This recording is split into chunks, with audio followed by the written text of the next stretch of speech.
There are countless of rituals that surround birthing process before conception, during conception, and after birth, because there are the ones that really help hold the spirit of the child intact, and also they help the community to bond with this newly coming spirit, and to help support the couple. But the child really is not looked at as the property of a community. It's not the property of a parent. The child primarily belongs to spirit, and we are only borrowing this child for however long his or her is going to be here. And so it's very important to remember that when people are dealing with a new born child, and that to be able to respect whatever spirit they have brought here, whatever gift they have come here with, so that the community can benefit from those gifts without possessing the child. For me, a human being is an entity of soul and body, or spirit, soul, and body. And so I wanted to look at the embryo not as a creature that is first a body and then gets a soul, like so many people think. No, I wanted to understand the embryo just like I am a being with a soul, a spiritual body, spirit-body being. And that's why I developed this embryology, to understand the embryo as a being, as a human being, with a soul, with a spirit, with a future, whatever. Embryos also express, behave, but not in the way it can be done by an adult. In my adult organism, the relationship between my soul and body, between my spirit and my body, can be another one than it is when it was an embryo. In the embryo, so to say, my soul, my spirit, my center is involved in shaping the body. And when that work, so to say, in a way is done, then spirit can express itself by means of that body.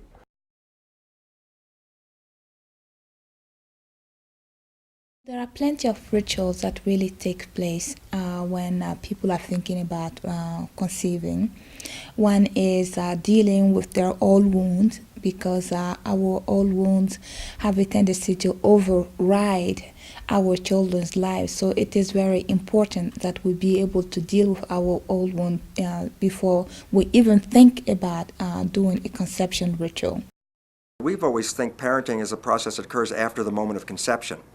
Now, new interesting studies that were actually derived from studies on cloning cells have entered into the field to recognize something brand new that we didn't see before. It's called genomic imprinting. And it says this, is that you get two sets of genes, two complete sets of genes, one from your mother and one set from your father. So you have actually so many combinations and permutations of genes you can select and vary the traits very so finely to create all the fine characters of a human. Well, these selection of which genes out of the ones you use is important, because you don't use all of the genes. Some genes are inactivated and other genes are activated. Well, which genes are activated and which are inactivated is referred to as a template. A template is laid over the genes, and those that are activated stand out, and the template will mask other genes that are not activated. And interestingly enough, nature doesn't put the template on until just before the germ cells are released. So, for example, in the egg, 2 months before the ovulation of the egg, essentially there's no template laid down.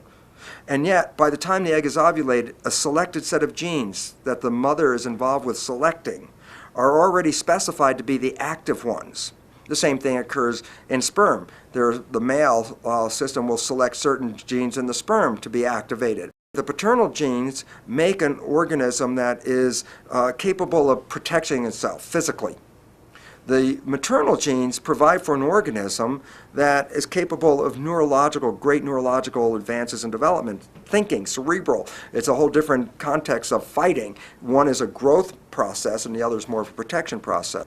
So nature says, wait, let me select which prototype, the male type, the street fighter survival, because if life is tough, I need one of these bodies?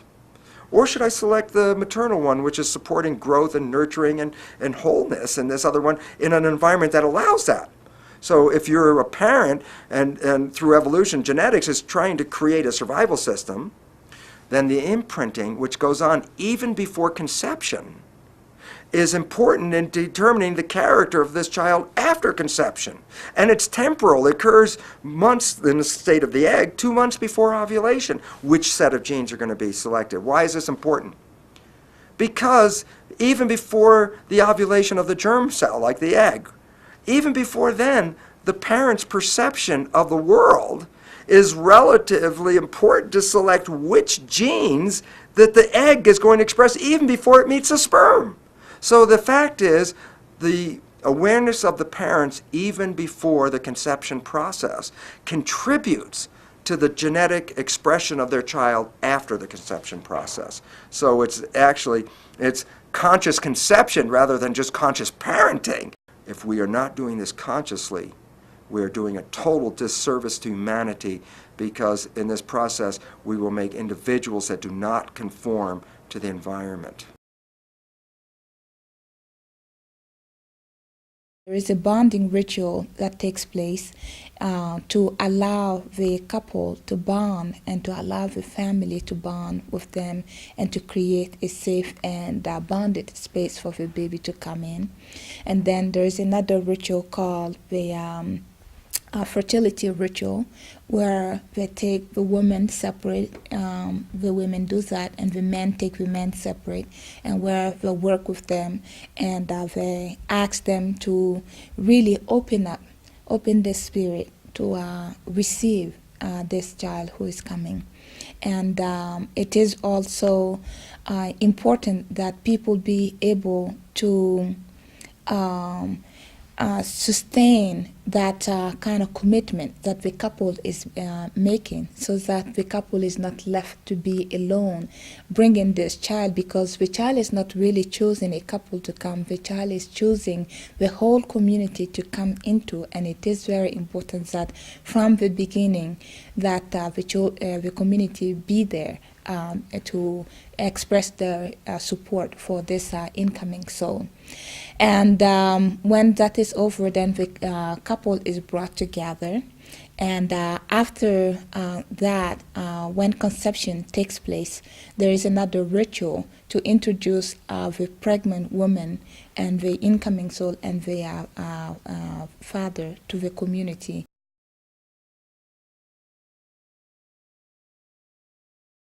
The polarity between an egg cell and a sperm cell is so strong. It is, it's the most intensive polarization I have ever seen in biology. And the more intense a polarization is, the more there is an attraction, and I do not mean an attraction of bringing the two together, but the two then fulfill each other. If you look at an egg cell, everything what's present there makes her an egg cell. But everything that's absent in her is sperm cellularity. All the quality of the sperm cell are absent. So if you imagine to add a sperm cell to her, then you have the whole again, out of which the polarity was developed. So for me, a polarity is not only attraction, it is belonging to each other. They should be together.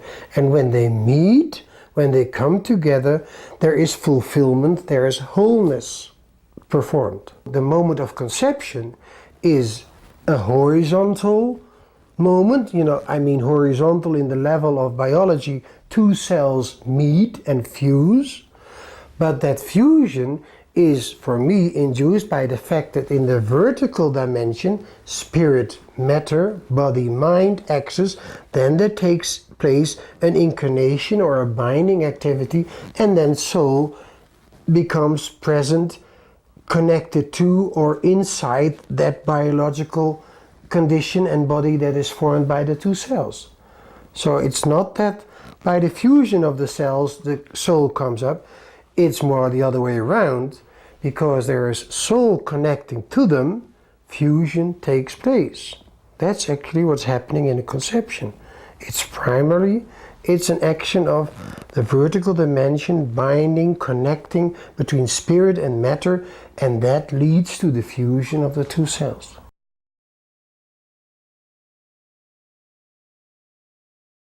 There are probably two sort of memory systems at work here. One is neurological memory, which is memory as it is embedded in the neural circuits in the brain. And that probably goes back no further than, let's say, 3 months from the time of birth. So at the end of the first 6 months of life.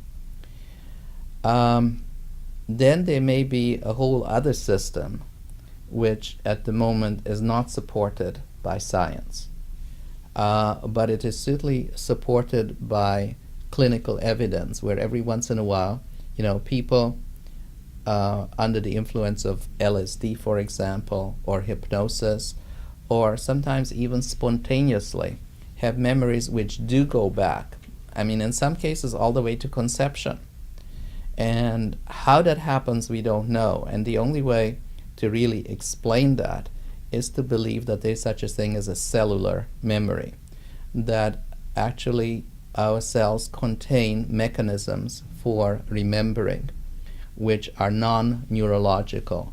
Just like we have DNA and RNA, which remembers what color of eyes we are going to have, or at what age we'll probably die. All those things are really already in the original cells that make up our bodies. There's really no reason to believe that we could not have other memory systems in our cells. So I think that there is a kind of cellular memory or body memory, and that is actually functioning right from the beginning, from conception on.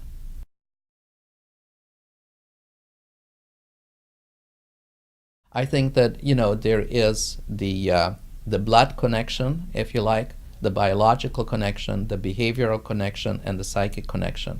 And the mother and the baby, both of them, are constantly broadcasting along those three channels to each other, so that the child is very much aware of what is going on in the mother. And all the research all over the world shows that the one thing, if you're going to take one factor as the most important factor during the pregnancy, that is going to kind of immunize the child against any future problems, the one factor is the mother's desire for a child. If a mother truly wishes to have a child and she is pregnant, that desire, that love, that passion for that child is going to carry that child into the future very well. It's like a wonderful blanket that envelopes that child and protects it against, nature's negative influences.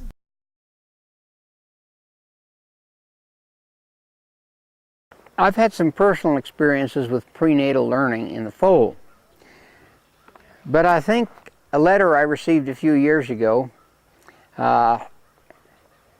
is one of the most impressive things that I've ever received concerning this subject. This is from an elderly man who was raised on the Cherokee Reservation in Oklahoma.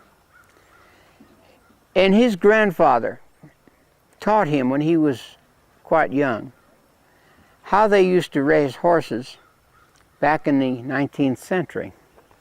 And I'd like to read this letter to you, or at least a portion of this letter that concerns prenatal learning.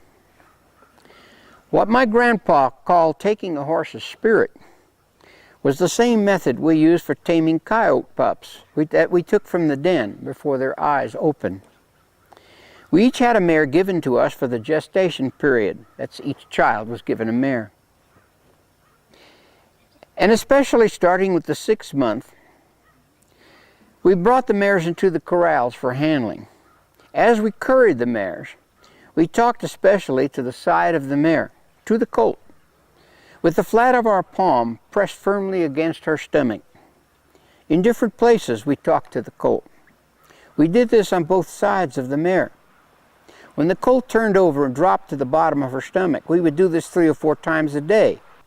When the foal arrived, we waited until the mare talked to the foal before we would say anything to it. After that, when it was on its feet and the umbilical cord severed, we then said the same words to the foal that we've been saying all along. For at least 8 to 10 days, we handled the colt in the morning and late in the day by scraping its hoofs, sides, and bottoms with a stick or tapping them with a hammer. Both the rope was thrown over its head gently, as well as a halter, and rubbing inside its mouth, ears, and all over it. At about 5 months or so, when the foal was weaned, we put a blindfold on the colt, walked all around it, talking to it for at least 30 minutes, and then removed the blindfold and gave it a handful of feed. My grandpa said that this took the colt back to before it was born, when it was inside the mare. And we now became its provider. Even though it was afraid when it was blindfolded, we could remove it, and the colt found us there with food. After this, we never had any trouble working with the young horse. A lot of people may say, well, this is great, but how can you possibly relate this to human behavior? This is a horse. How do you relate this? Well, the first thing you have to accept the fact is the kinship of all life.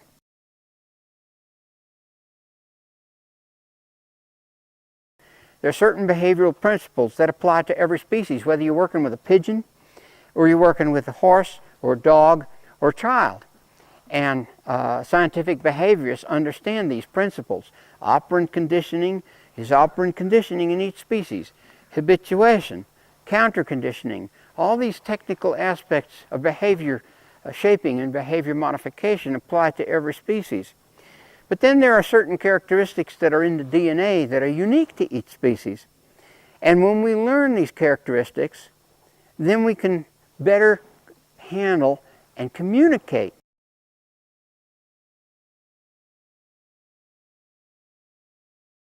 Within seconds of anybody having any kind of an interaction with their environments, new dendrites are being formed, which are tiny little root-like projections from neurons, and new synapses are being formed. The brain is very much like a muscle. If you don't use it, you lose it. If you use it, it gets stronger. So that whether that happens in old age, middle age, or even prior to birth, it is incredibly important to stimulate the brain.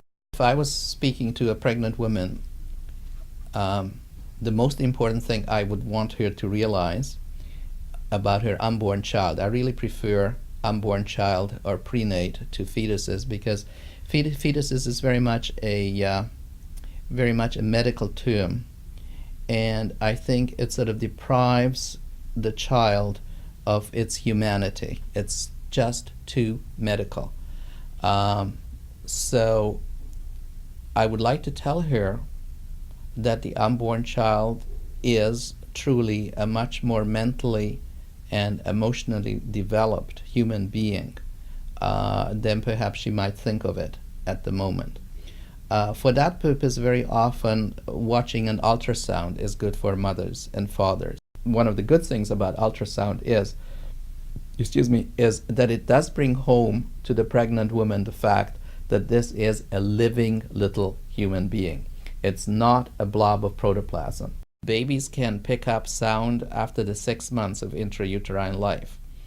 Their auditory nerves are as well developed after 6 months as yours and mine, and scientists have not realized for a long time that actually water, which is the amniotic fluid that the baby is surrounded by, is a better conductor of sound than is air. When parents fight, this is an extremely upsetting event for babies. Even loud noises, for example, will upset babies. But they really pick up people often say, well, how do babies know what is being spoken about? I don't think babies understand English or Chinese or any other language when they are in utero. But what they do pick up on is the emotional charge that is in those words. They pick up on large emotions such as love and hate and ambivalence, and they react to it. They react to it with extreme accuracy. And if it happens once in a while, it's not a problem. But if there is a chronic tension in the air, then this has very deleterious effects on the baby psychologically and also in terms of brain development. I recall seeing a woman several years ago, I think it might have been here in San Francisco, who was telling me that she had, during her first pregnancy, she her husband was a medical intern and he was never home. During his second pregnancy, 4 years later, I guess he must have finished his internship because he was home every night and he would talk to the baby, she said. And I asked her, well, what would he say? And she said, oh, well, he would just talk about the weather and what we had for dinner. And then every night he would come over to my tummy and he would say, good night, Junior. Talk to you tomorrow. And so when the baby was born, my husband walked into the room, said this woman, my husband walked into the room and he came very close to where I was lying, and he sort of lifted his hand and he said, hi, Junior. And the baby just looked at him, and there was such a look of recognition in that baby's eyes. And she said, and you know, what is so interesting about this whole story is that the relationship now between my second son and my husband is just so different, so much better than between my firstborn and my husband. And she felt, and I agree with her, that this was due to the fact that he really bonded with that child prenatally.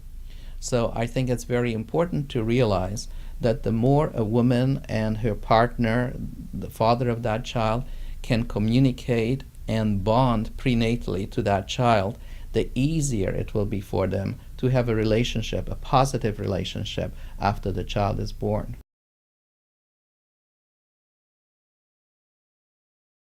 When do these perceptions arise? They started in utero, during fetal development, after conception, because this is the environment that the cell must respond to. But as we've already talked about, this environment is the same as the environment that the mother is responding to, because the mother's system is, the blood of the mother's system is organizing the development of the fetus. Therefore, during fetal development, the fetus starts to acquire perceptions by reading what the mother is responding to and adjusting its biology in the same accordance as the mother is adjusting her biology. Any kinds of threats on the system or threats to the survival of the fetus are locked into the perception. These perceptual beliefs are then, which are the elements which control the expression of the body of this developing fetus and of the biology and behavior of the newborn once birth has occurred. So interestingly enough, the perceptions are programmed into the fetus's brain and actually into the neonate's brain before consciousness is available to the individual. As we are now aware, consciousness, the activity of what we call alpha brain activity, alpha activity in the EEG form, does not arise in a child until after 6 years of age. That means before 6 years of age, the brain activity of a neonate or even the preborn child is in delta and then in theta. These are brain states of activity that are called hypnagogic activities. During this period of the child's development where it's in this hypnagogic state, the function of the system is to download relationships of stimulus response, seeing how a father responds to a stimulus, see the stimulus come in, watching the behavior of the father. Well, these become tapes. They're just learned like rote memory tapes, okay? These tapes constitute what is called the subconscious mind. The subconscious mind is not a live, active processing instrument. It is a stimulus response device. It is a library of tapes, of perceptions. It is learned. And the reason why this is important is we do have a conscious mind, which has very different characters and qualities than the subconscious mind. And the profound difference is this. The subconscious mind is tape. It's just programs that are learned. They're not open for discussion. They're not there for value. That the tapes that are in there don't say this, I'm a good tape, I'm a bad tape, I'm a tape. And so the important part about this is, why do we have that? And the answer is this. If we can go back to your own childhood and say the moment you started learning how to walk, remember how you stood up and you could try to balance and you had to squeeze the muscles on one side, and then you squeezed it too hard and you had to balance by squeezing the muscles on the opposite side to learn how to balance and walk. Those first number of steps, how difficult it was for a child. Why? The child was working in consciousness, learning how the muscles feel when they contract and learning how to walk. Imagine if I say, okay, now for me, it's time for me to get off of this chair after this interview and start to walk someplace, and I had to use my conscious mind to walk. I would be back walking like that infant the first time. Why? Because I'd have to feel and sense every muscle and response to my balance and all this stuff, and I would spend all day walking from this chair to get out of the room. And the reality is, I don't have all day to do that. So guess what? Once I learned how to walk, it's an automatic tape. I don't have to think about it. It's so fast that, matter of fact, if I don't even say that, oh, after this interview, I get up from the chair and I walk over there. I say, after the interview, I already have this other appointment, and without even built into it, walking is a tape. I don't bring it into consciousness. The significance of this is the subconscious can handle all the incoming information into a human body at one moment. All the nerves in your body enter into the subconscious mind, which is sending the perceptual stimuli in. And so the brain, the subconscious portion of the brain, can respond to approximately 4 billion bits of data coming in simultaneously through all the nerves of the body, all the sensory receptors. One moment, it's handling all of the data. The conscious mind can't handle that much data.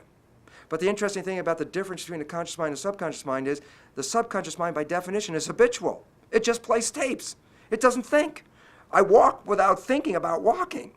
I can drive a car. I could have a discussion with you in the car and be so involved with the discussion, I might stop all of a sudden and say, oh my God, I didn't even look at the road in 15 minutes.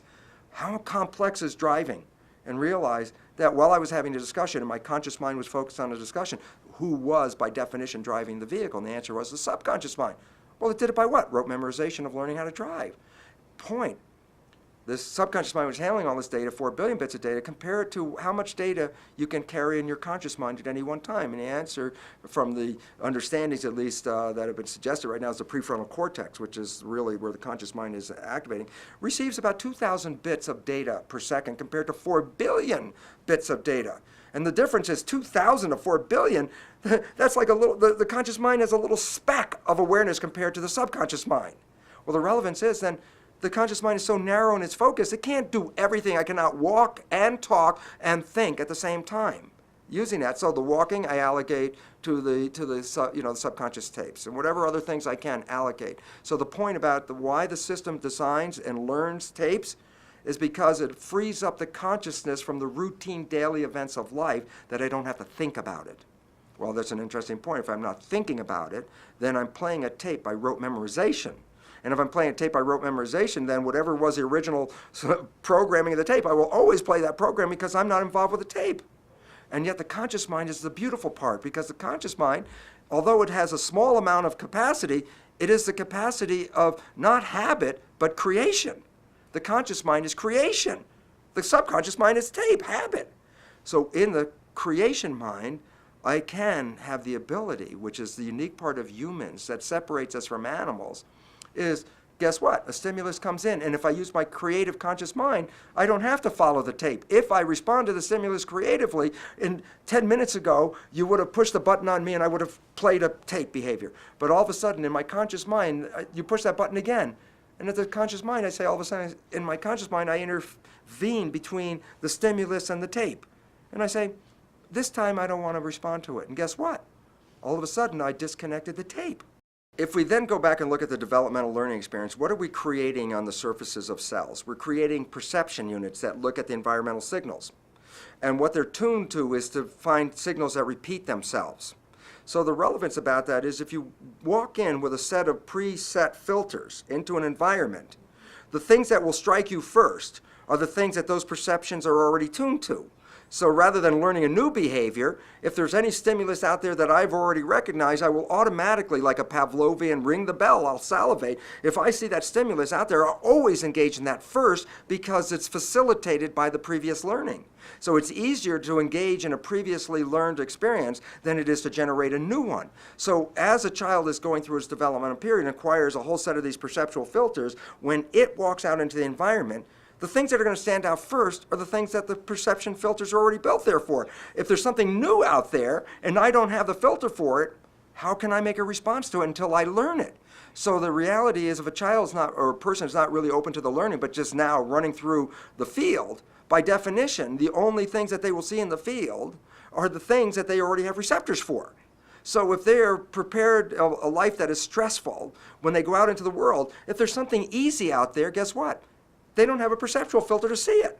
But they will find a thing that is hard. And then they will make a behavior that will elicit it by that filter. So that the programming of the filters will, in a sense, create the pattern that this individual experiences in the rest of their life. Why? The filters let through the signals that they've learned. And if I learned to live in a stressful environment, I would probably have a very difficult time in a non-stressful environment. Why? Because the stimuli I wouldn't have any familiarity with. And so therefore, by definition, then you are, in a sense, pre-programmed to respond, not by the genes, but pre-programmed by the experiences.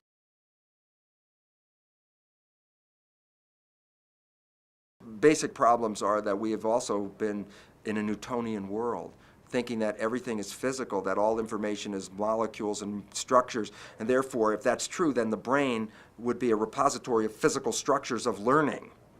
And yet, unfortunately, conventional biology is having to learn a hard lesson right now, is that quantum physics is fundamental to this. It's an energy process. And as a result of this, information, according to physicists today, is in the energy, not so much in the molecules. Molecules form in response to the energy. It's the field that holds the information. And this is quantum physics, okay? So basically, if we apply this to our neurobiology, then we really might find something very interesting, which a lot of people have been saying for years. The memories are not in the physical structure, but I have perceptual proteins that if I stimulate that signal, that will remember the signal and then create the behavioral response. The perceptions are learned. The hearing ritual, which takes place a few months into the pregnancy, and it's called the hearing ritual because, just like the name say, you hear from the new soul why he or she is coming here for, what kind of gift does he or she is bringing, and what kind of container do they need in order for that gift to be safe, and what exactly can the village do in order to prepare a safe space for the arrival of this child.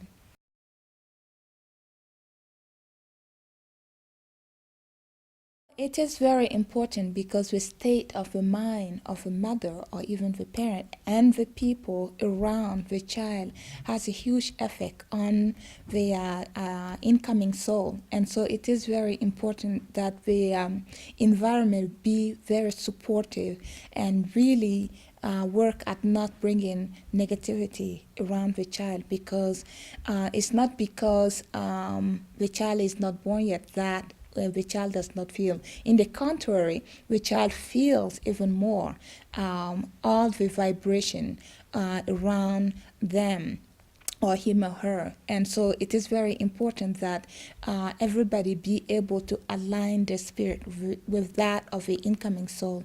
And that is one of the reasons why, for instance, we create a shrine dedicated to the incoming soul, where people can go and communicate with the incoming soul and be able to bond with the incoming soul while he's still in the womb, and also to be able to continuously work on their feelings, so they're not leaving any kind of signal indicating that they don't either want this child or they're having some emotional crisis with it. Otherwise, what ends up happening is that you carry negativity into the child's life, and because the soul is so permeable at that time that they pick up on everything and will later on suffer from those kind of encounters. For example, there might be a twin, there might be a brother or a sister in your womb. And maybe that brother or sister dies. And you might experience that, not psychologically, but you will experience that biologically by, for example, a big threat of also being expelled. And maybe these experiences might be there deep in your unconscious cellular memory as a dangerous feeling of being expelled or not accepted or not wanted. I think that whatever mother does, her first communication with that unborn child is a biomorphological one. Of course, there's also a psychological connection with the child, with the spiritual being that's behind it, but also the morphological, the biological interaction is important, and that might leave scars or memories later on in your deep unconscious psychological life.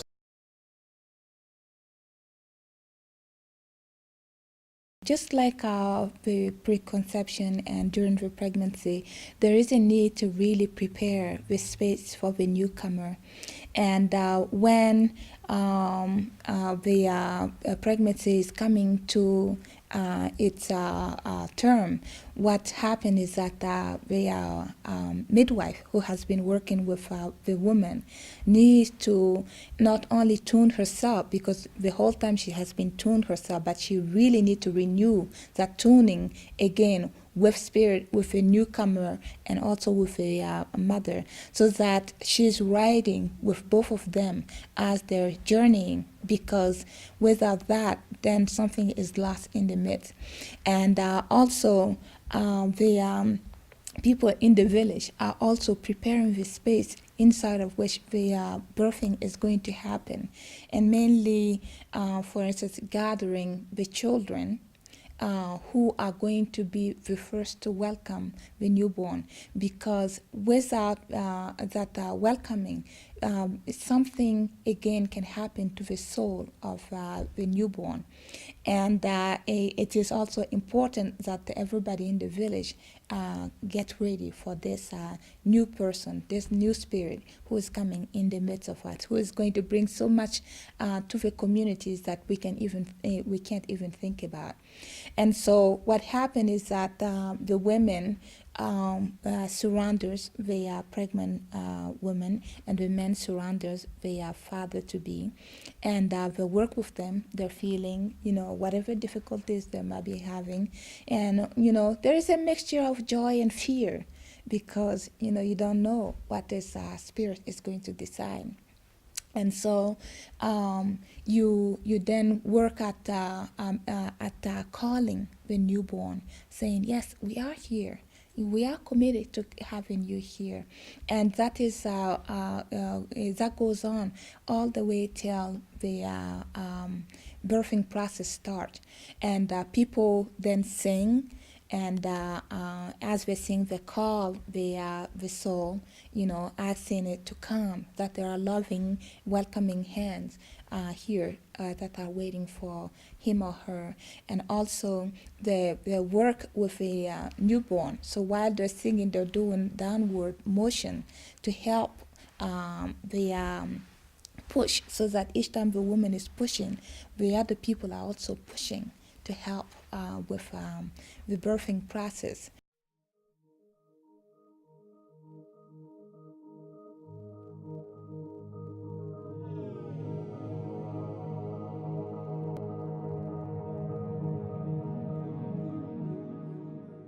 In lower animal species, a newborn is pretty capable of handling itself. But the higher the intelligence built in to unfold in that creature, the more helpless they are at birth. And the human at birth is the most helpless, the most profoundly helpless of all creatures on earth, and helpless for the longest period of time of any creature on earth. Many creatures, even the elephants, who are very advanced creatures with a very large brain and a great deal of intelligence, right from the moment of birth, The little one is able to maneuver on its own pretty well. With human infants, you find that there are certain signals built into the neural structure that must be activated at birth. If they're not, the system is compromised right from the beginning. For instance, we know that language learning, strangely enough, begins while the child is still in the utero, in his mother's womb. And it begins in clear, distinct stages that it goes through in the 3 trimesters of the gestation period. And language literally builds into the very muscular system of the infant through a whole raft of very complex things, if the mother is a speaking mother. This is what we call the model imperative. The model must be given there for a language, for the language intelligence to be initiated. Why is it initiated in the womb? Because not too many other programs can take place in that late period of gestation, because it's a pretty close confine that the infant is in. But hearing develops very well in the womb and is very accurate. And so when the mother speaks, the infant makes all sorts of very clear sensory motor responses to the mother's speech. And by the time they're born into the world, they're ready for all language development. 6 to 12 inches from a face, you're getting lots of other input. What are you getting? The heartbeat. Tremendous research which has shown that put immediately adjacent to the mother's heart, profound changes then are taking place in the infant's heart. The model of that mother's heart and the electromagnetic fields which hearts produce literally keeps the infant's heart pattern stable. So that critical opening imprint is literally the imprint of the heart. The heart, which is the source of love, the highest intelligence of the human being. And the great discoveries of neurocardiology, which is the most exciting medical field which has opened up in the last 15 or 20 years, is the discovery that the heart itself is a major source of intelligence in the human being, and that intelligence must be established from the very beginning. And it goes through the same developmental stages as everything else, and it's the great modifying, modulating intelligence, the bond of love, that it then expands out to the whole world. But when they're born into the world, the big number one is to establish the visual process. In our human brain, vision occupies more of the brain than all of the other senses and all the other capacities put together. We're visual creatures. So since language is established, we get it going in utero. When the infant is born into the world, language, it isn't that it's put on hold, it just kind of goes underground. It continues, but it doesn't take much energy anymore for the language process. Now all energy goes into the visual world. The big thing is to establish the sensory contact with that world out there. And we find from the work of Fantz and a whole raft of medical doctors years ago, and it's been verified time and again, that built into the human brain is an imprint, is a neural pattern, literally neural parts of the brain that are pre-programmed to recognize a human face and nothing else. And that's the only part of the visual system which is active at birth.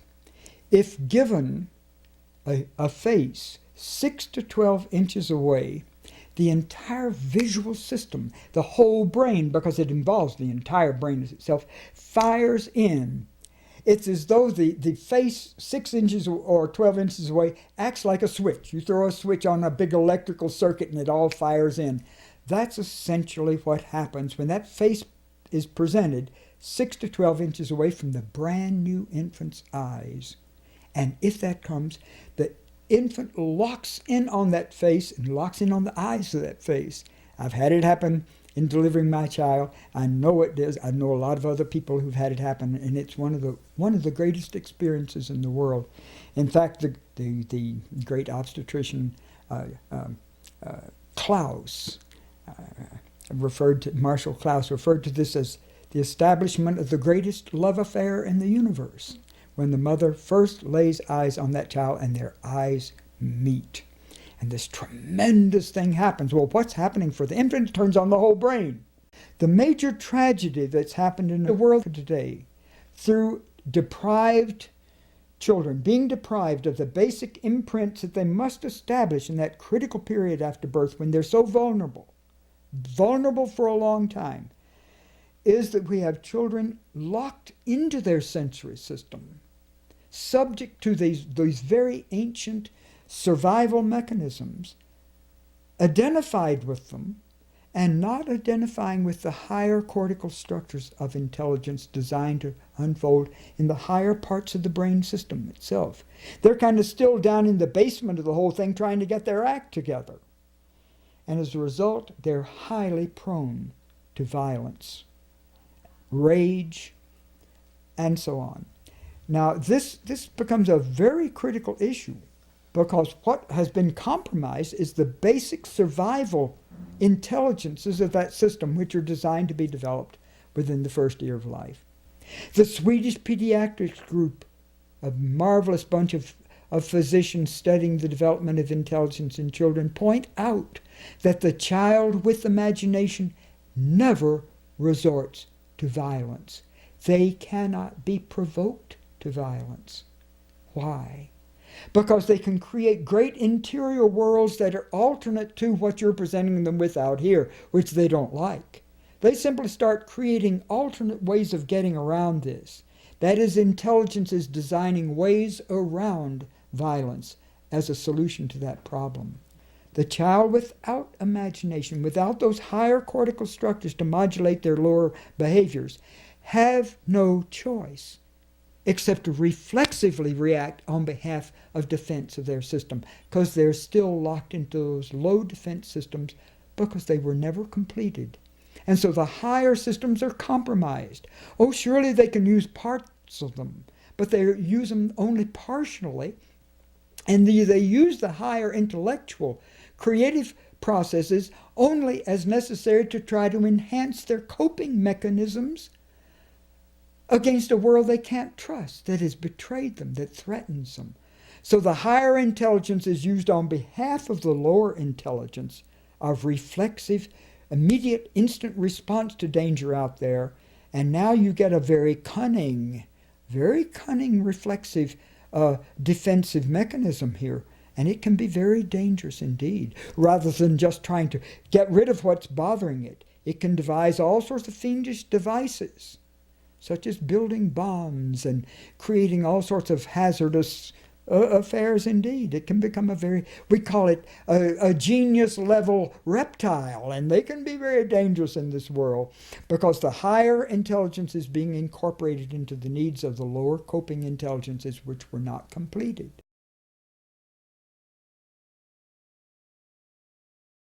When the baby comes out, the first cry is very important. So all the children who are around are going to cry back exactly the same way as the newborn cried, because that is looked at as a message. Just like, when you go to a new country and you only know one person and that person says, I'll be there to pick you up, and you don't speak the language, you don't know anybody else.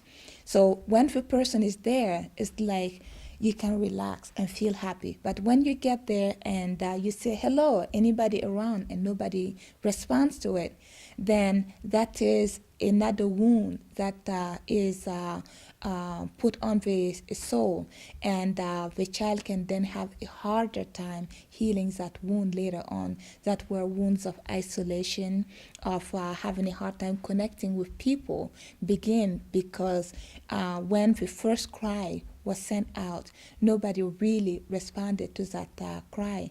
And so the baby then interprets it as meaning, I am on my own. I have to make everything by myself.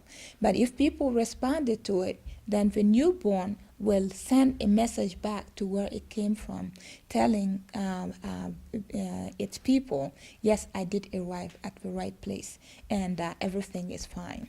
And so welcoming is very important, because birthing or coming into this world is one of the first initiations that we really have in our life. And unless we are welcome, the process is never complete.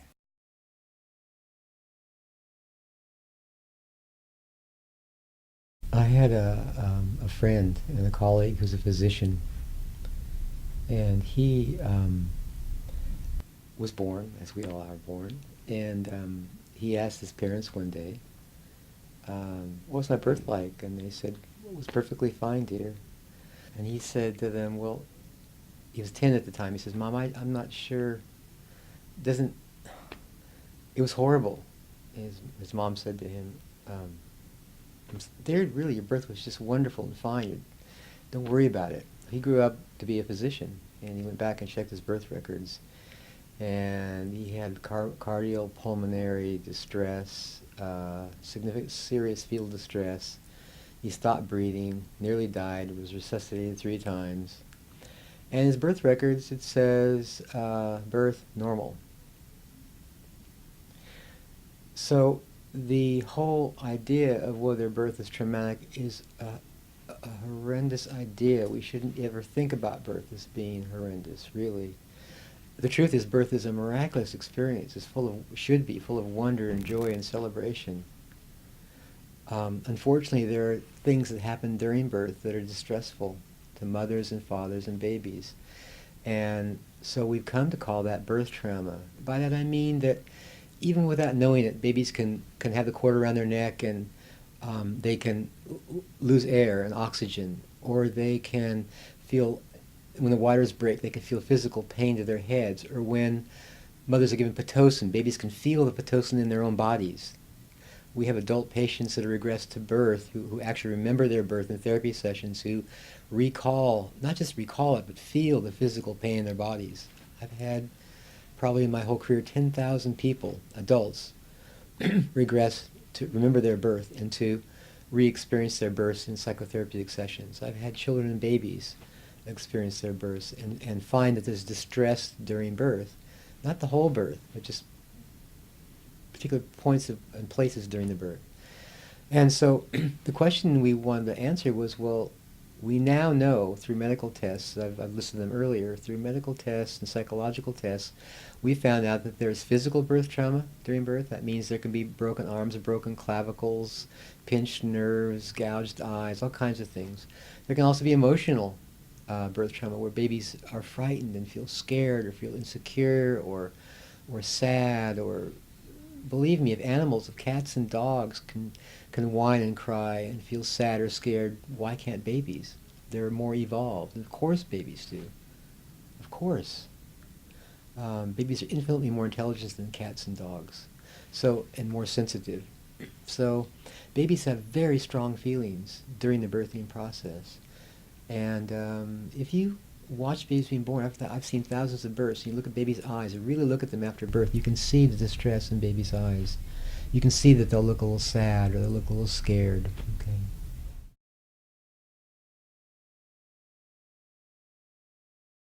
Crises are a kind of revolutions, and for me, an evolution or a development is not a simple staircase of, well, just out of a lower stage grows the next stage, and the next stage grows into the third stage. No, to develop, you need the resistance to perform against. So very often the stage before the next one is, so to say, the resistance against which you develop your next quality. And that's why I think that if you look, for example, at a human being in which we know there's an embryo and a fetus and a neonatal child and a young child and a school child and an adolescent child and an adult and an old one, it's not a gradual change. In between there are crises, and that means to me that in order to become out of a young child a more, let's say, a school-going child, you see that they have to leave certain principles or qualities behind. You have to leave the golden area of childhood in order to become adults. So for me, development always means that you develop. First you envelop in your new environment, and then you develop by growing out against the resistance of that former stage in order to fulfill the next stage. distress and trauma gives a human being, a baby, a chance to encounter something they would never otherwise have a chance to encounter. And that's their own inner process. And we've found, for example, that babies whose parents have been spontaneously tuned into their birth distress or their prenatal distress end up being much deeper human beings. Characterologically, they seem to be more aware of themselves, aware of their bodies, self-perceptive. They end up with greater senses of self-esteem. They're stronger for having been broken. I believe it was Longfellow once says, as human beings, we often are wounded, but we end up being stronger in the broken places.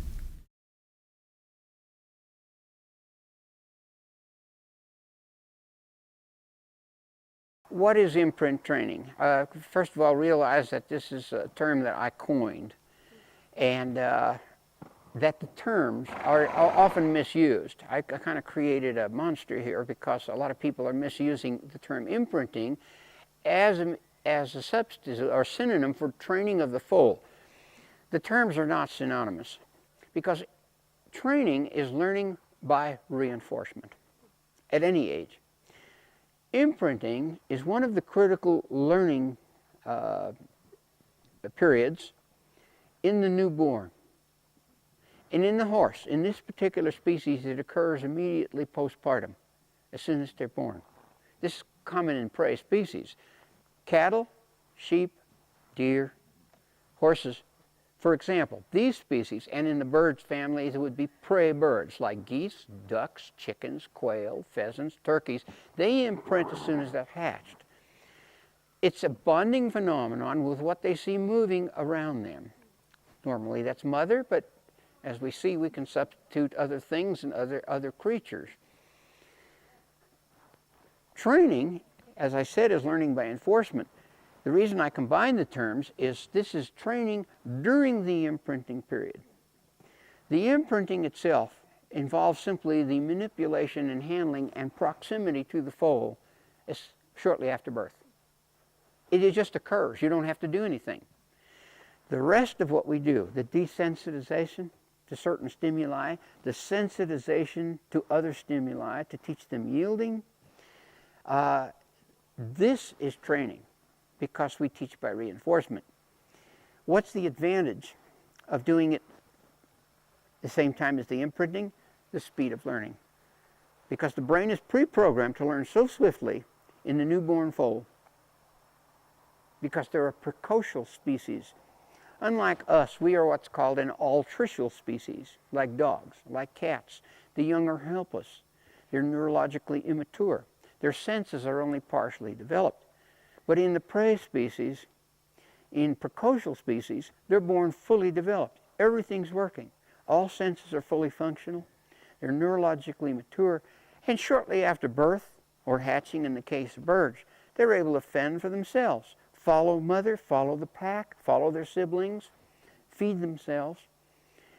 And so these creatures, these precocial creatures, those critical learning times are compressed into a very brief period of time after birth with minimum reinforcement, and they retain what they learn. Also, you don't have to override previous learning, where perhaps they've already learned to fear the human being, and now you have to convince them, and that can be done. You can take a foal or any creature that's learned to fear the human and work around that and teach them that it's okay. But it's much easier. It's much easier if you come in initially and from the first moment say, this is part of life, part of the world, you don't have to be afraid, and you can trust this person or these people just like you trust your mother. So that's imprint training is training of the horse. It's just horse training, but it's during the imprinting period, which is right after they're born. It wasn't until I was in practice, doing a lot of horse work, and in fact in my third year of practice, that I suddenly became aware of something. Those foals that I was forced to handle at birth because of obstetrical emergencies, sometimes doing extensive manipulations of the foal in order to get it out of the mare, sometimes using a lot of force to extract the foal from the mare. Or sometimes it was a false alarm, and when I arrived at the farm, the foal had been born. Well, we then go ahead and handle the foal and examine it and towel it dry, and I'd usually stick around till it's on its feet. When I come back and see those foals, and they were 2, 3, or 4 months of age, those foals seemed gentler and more docile than the typical foal. And after I'd seen a number of these, I began to question the old mythology or the traditional viewpoint that it's bad to handle newborn foals. Well, I was familiar with the work that had been done by the Austrian scientist Dr. Konrad Lorenz with birds, geese, and the imprinting phenomenon. That is, when they were hatched in an incubator and they were exposed to a human rather than their own mother, they would imprint and follow that human being. And he coined the term imprinting, which is a translation from the German. Now, I have never claimed to have invented anything with this imprint training. I have very solid historical evidence that this has been done by certain people throughout history, and even was popular in some cultures. But in general, in the 6,000 to 7,000 year history of humans domesticating horses and working with horses, it's been the exception. Horses have been largely trained with coercive methods rather than these gentle, persuasive methods. And in general, baby foals were not handled. I was taught, working with horses since I was a teenager, that it's bad to handle newborn foals, that it will spoil them, make them disrespectful, and that it will interfere between the bond between mare and foal, cause the mare to be aggressive towards humans and protective of the foal. If the foal is evasive and tries to resist, that you not stop, because then you're rewarding that behavior. So you have to persist until the foal is not only accepting your manipulation, but actually is enjoying it. And horses are what we call a mutual grooming species. So they actually do like this. They enjoy this. And this nonsense about interfering with the bond between mare and foal, that's absolute mythology. And the people who are perpetuating this concept are so wrong. Look at this mare. She's completely approving of what's being done.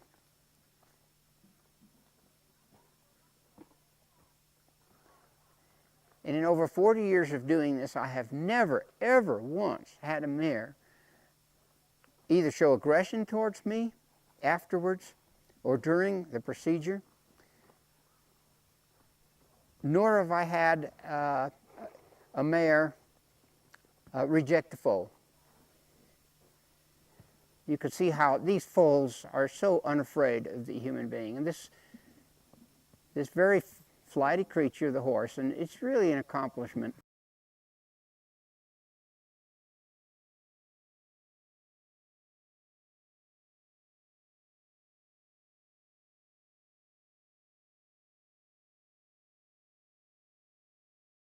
You take a horse, never been in the water, and you throw it into the water, it will swim. A human baby can be born underwater and immediately engage in swimming behavior. Well, this is very interesting for the reason is this is a genetic instinct because it was provided at birth, okay? But here's an interesting aspect about instincts. They can be changed by our learned behavior. So if a child is raised in an environment where every time he gets near water, like it's, how we see about infants around water, the bathtub, the toilet, the sink, the creek, the swimming pool. Every time an infant gets near the water, what do the parents do? They freak, they go, oh my God, the baby's near the water. Well, the baby is aware, the baby is learning. What is the learning that the child receives from this experience? That every time he gets near water, what is the response of the parents? And the response is that water is apparently dangerous. To a child, water might be considered like acid. God, if you get in that, you die. Well, guess what? So it gets to be about 4 years of age. The child, starts to get older, and we want to teach little Johnny how to swim. And we get Johnny a bathing suit. And we try to throw Johnny in the water. And what's the immediate response to Johnny? He screams bloody murder for the reason is that for his whole life you've given him an imprint, a program. Water is dangerous. And now, guess what? Johnny can't swim.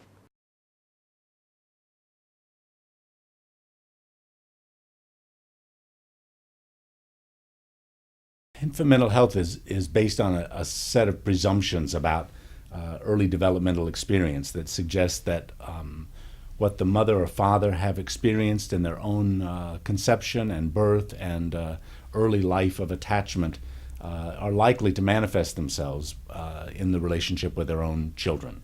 Sometimes very, very specifically, as in that manifestation will occur only with the child that was the same gender and birth order as the mother and father were in their family of origin, sometimes more generically.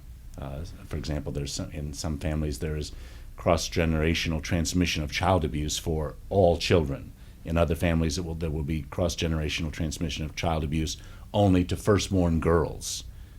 So the presumption is that there is reoccurrence of old phenomena, what my teacher Selma Freiberg called ghosts in the nursery, ghosts in the nurseries, and that those can be healed, but in the meantime they are likely to stand in the way of the attachment with the baby or the toddler, and or are likely to create an attachment that is full of conflict or repetition or loss or that sort of thing. Infant mental health treatment then is the effort to find those barriers, find those old ghosts in the nursery, and join. It is very much a joining process by the therapist. Join the mother and or father in clearing those ghosts out. The joining part arises out of a presumption that mothers and fathers desperately want to do better with their baby than was done by them, desperately want to get past this. We think most mothers and fathers already know, though perhaps unconsciously so, that something wrong is happening. Maybe something very familiar and wrong is happening. It's insidious and almost invisible because children raised by professional couples, well-educated couples, couples who put their children in daycare almost from the first day of their birth, usually have children that look fairly good on the outside. They're highly adaptive babies and toddlers, which means they typically don't cry a lot. They often don't respond when they're dropped off at the daycare center in the morning with what increasingly is seen by daycare center operators as a problem reaction, which I consider an absolutely appropriate reaction, which is crying. That's now seen as separation anxiety rather than the baby announcing, this is abrupt and stupid and doesn't make any sense to me and I want you to stay home with me. I happen to be seeing a 5-year-old right now, but the truth is I'm less seeing the 5-year-old than I'm seeing his mother. She brought him to me, explained that he was number 2 in the family and that he had just gotten out of a psychiatric hospital, which I found rather stunning and compelling for a child of that age. He had been discharged on medication, but she wasn't too sure about taking it, and she didn't really know why she'd come to me or to a clinic like mine with the name Infant Parent Institute on the door. But she did, nonetheless, and brought him right into my office and insisted that I help him with his feelings. She didn't know what they were, but he had been suicidal, and so she thought that might be a good place to start. Well, in fact, he was a very straight-ahead sort of a little boy. He sat right up on the couch with sunglasses perched right here on his head, like this, and told me that he had just been silly, he guessed, that he tried to kill himself a lot of times, he said, but he had just been silly and he was going to quit that now. Why was that? Because he surely did not want to go back to that place, meaning the hospital, which he said scared him to death. Mother informed me that among the means he had used to attempt suicide, most seemed provocative. For example, he would go over to a light socket, take out the light bulb, stick his finger just inside but not make contact, and then wait for someone to come in the room. And when they'd come in the room, he would be standing there, and he would evoke some, usually caregiving response. I soon discovered that it was probably going to help more if I were to talk with this mother and she were to help him, rather than me try to help him straight away. So in the second session, where I was meeting alone with the mother, she began to tell me about the fact that she knew quite seriously when his suicidality began. She knew it right to the day. And it was when he was 14 months of age. And she said she looked down on him one day while he was nursing, and she said, "You shithead, you've ruined it all." And what she explained she meant by that was that just a few days earlier, she had had an elective abortion. She had the elective abortion, she said, because she had this baby and one older child, both boys, and realized that she could not possibly take care of a third child, and so had decided to abort. And from her perspective, the cause for that abortion was this baby.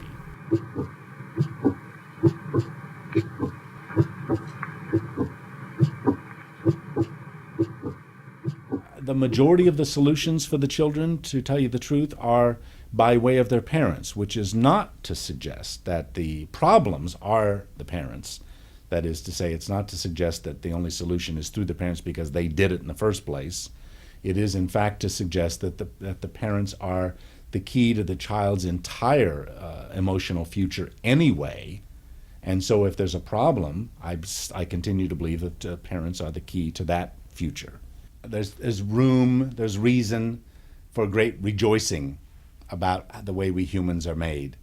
The things we're discovering about the function of the brain, about how cells hold on to memories, I think bespeaks something about the brilliance of whoever built this place, and speaks of the opportunity available to all of us to renew, but not by turning our back on, but by taking a close, loving, empathic, non-pathology focused look at our own experience in life, developing a heart for ourselves, for what we experienced when we were small, can reframe now with empathy for the self. And I think what that means is that we really are coming onto a time in which we're all going to get better. I don't mean by that we're all going to get psychologically healthy, but I mean a time in which the whole universe will be full of greater love, greater empathy for self and therefore for others. If it weren't the case that we were all constantly all moving toward health, we'd have all blown up by now psychologically. And I'm coming to believe that that's exactly right.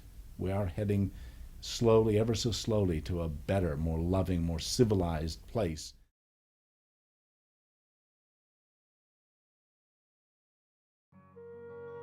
When a baby is ready to get born, they're curled up like a pretzel inside their mother's womb. Their body's been in a very tight, confined position for a long time. As they descend into the birth canal, there's a lot of squeezing that goes on around their body.